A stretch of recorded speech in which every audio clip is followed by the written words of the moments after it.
Siap. Saudara ada menggunakan handsfree tidak ini? Ada yang mengajari saudara sekarang? Tidak ada. Tidak ada? Tidak. Dipastikan itu tidak ada? Tidak ada. Tidak ada ya? Pengakuan Susi, asisten rumah tangga Verdi Sambo, selalu berubah. Jaksa curiga ada orang lain mengendalikan dari jarak jauh. Jaksa menduga pihak tertentu itu mengendalikan dan mengarahkan dari jarak jauh menggunakan handsfree atau perangkat audio dari telinga. Kecurigaan jaksa penuntut umum ini muncul saat Susi menjadi saksi untuk terdakwa Barada Eliezer atau Baradae di Pengadilan Negeri Jakarta Selatan, Senin 31 Oktober 2022. Kecurigaan jaksa muncul lantaran Susi memberikan kesaksian berbeda dengan apa yang telah disampaikan dalam berita acara pemeriksaan atau BAP saat proses penyidikan di kepolisian.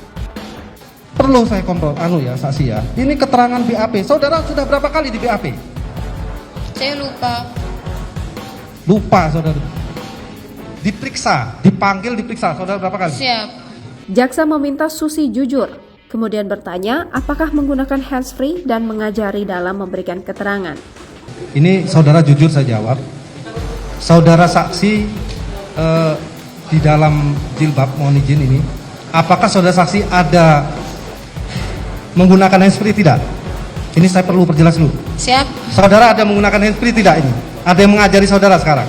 Tidak ada. Tidak ada? Tidak. Dipastikan itu tidak ada? Tidak ada. Tidak ada ya?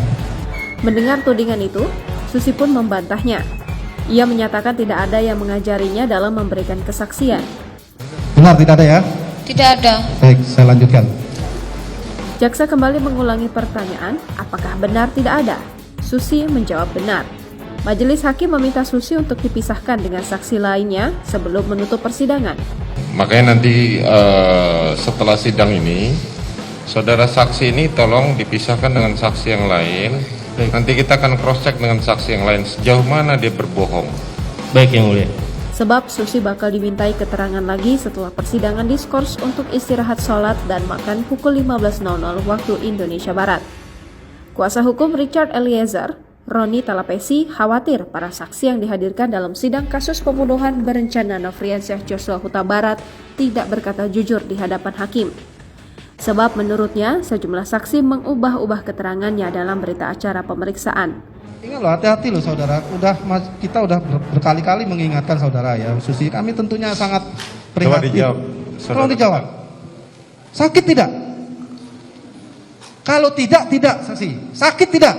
Saya tidak tahu. Nah, ini tidak tahu sekarang. Saudara tadi bilang sakit.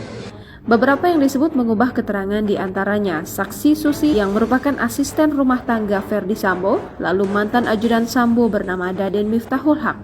Menurut Roni, Susi 3 kali berubah BAP, begitu juga Daden. Roni mengatakan keterangan saksi Susi dan Daden yang berubah-ubah itu bertentangan dengan pengakuan Richard Eliezer dan cenderung membela Verdi Sambo. Menurut Roni, ini wajar karena beberapa saksi tersebut masih bekerja di bawah Sambo pada awal terungkapnya kasus kematian Brigadir J. Saksi lainnya yang juga mantan ajudan Sambo bernama Azan Romer, kata Roni juga mengubah keterangannya di BAP. Namun berbeda dari Susi dan Daden, keterangan Romer tak menunjukkan keberpihakan kepada Sambo. Romer mulanya takut untuk berkata jujur. Namun, begitu kebohongan Sambo terbongkar, dia akhirnya berani mengungkap kesaksian soal sarung tangan hitam yang dipakai Sambo sesaat sebelum penembakan Joshua. Juga senjata HS milik Joshua yang terjatuh dari tangan mantan atasannya itu. Roni pun berharap seluruh saksi dapat berkata jujur di persidangan agar kasus pembunuhan berencana Brigadir Joshua bisa terungkap dengan seterang-terangnya. Dia mengingatkan bahwa keterangan palsu dalam persidangan bisa menyeret saksi dalam kasus pidana.